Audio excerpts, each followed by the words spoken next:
Hello mga Yinyens, mga Yinyens, nandito tayo sa may Dili emission, no? Dito sa may Dagupan, no? Dagupan City, Pangasinan. Yung sa likod mga Yinyens, yung motor na ipapareso natin. Ngayon mga Yinyens, yung proseso ng emission dito, ganito. Sa labas, papa-schedule muna, papaano muna kayo, pipila muna kayo para i-encode, tapos babayaran, tapos pag may resibo na, pwede na ipang sa loob, dito sa may emission. Okay mga Yinyens, tara, tingnan natin. Mga Yinyens, so yan. Kaya na yung mga Yinyens pala kay Maring Juana at kay Paring Arara, yan ang motor na yan. Pinapareso lang natin. Mga Yinyens, so yung Mio 125. Yan. Yung mga Yinyens, no?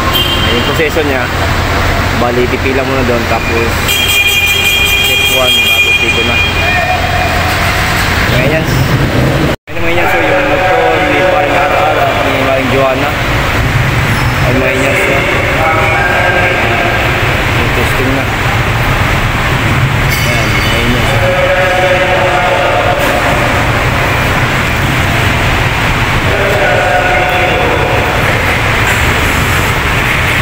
Motor ni shoutout ko lang kay Paring Arad at Maring Juana, no? Shoutout sa kanila. Bali yung motor na mga Yinyens, no? Pinapares na natin. Ayun mga Yinyens, no? Testing na.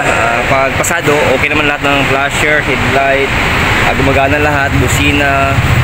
Okay, mga Yinyens, pasado sa emission. Tapos LTO naman tayo mga Yinyens. So, dito tayo sa LTO, Dagupan, Pangasinan kasi malapit lang.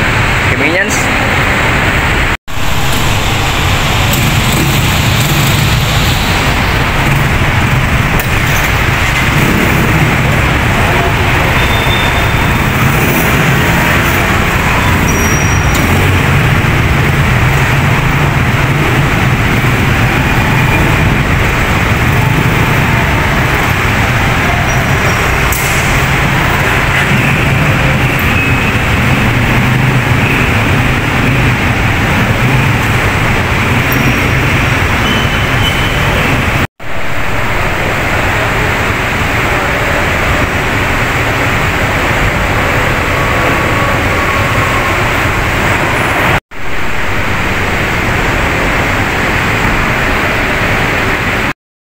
Pasado.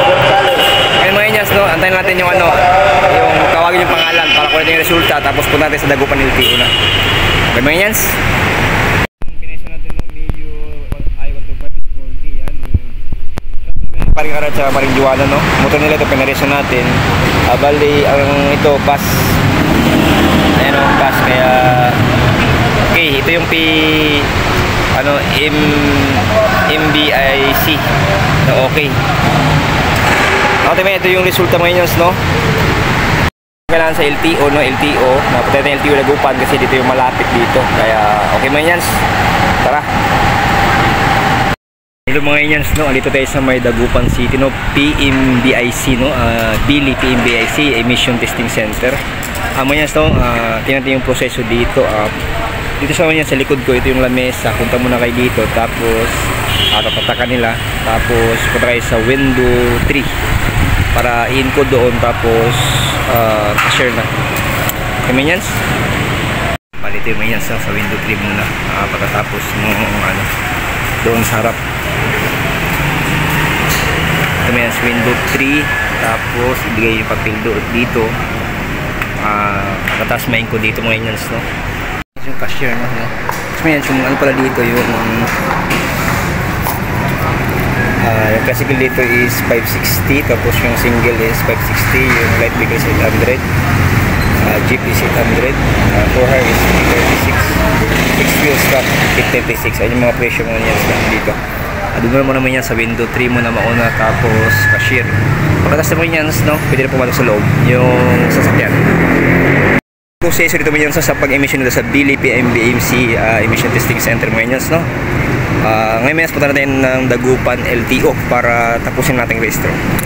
Maraming Yinyens.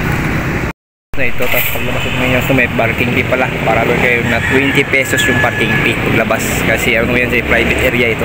Kaya pag pumasok yung mga Yinyens, mayroong asahan yung may 20 pesos na parking fee palabas. Sa Dagupan LTO, okay na yung registro, tapos na. Ito na yung ano yan, so yung OR. Kailangan yung once yung OR lang kasi yung CR Xerox lang naman ang kailangan. Yung original itago nyo, pero dito sa LTO kailangan yung OR. Tapos na dito sa Dagupan LTO tayo. LTO madali lang naman yan sa pagparehistro. Meron pang libreng tubig sa loob. Punta lang kayo dun sa harapan yan. Dyan, pa-check nyo dyan. Tapos sa window 8, tapos bahay ka sa window 12. God bless you, more power, keep safe, sana sa buti kayong kalagayan. Bye bye mga Indians.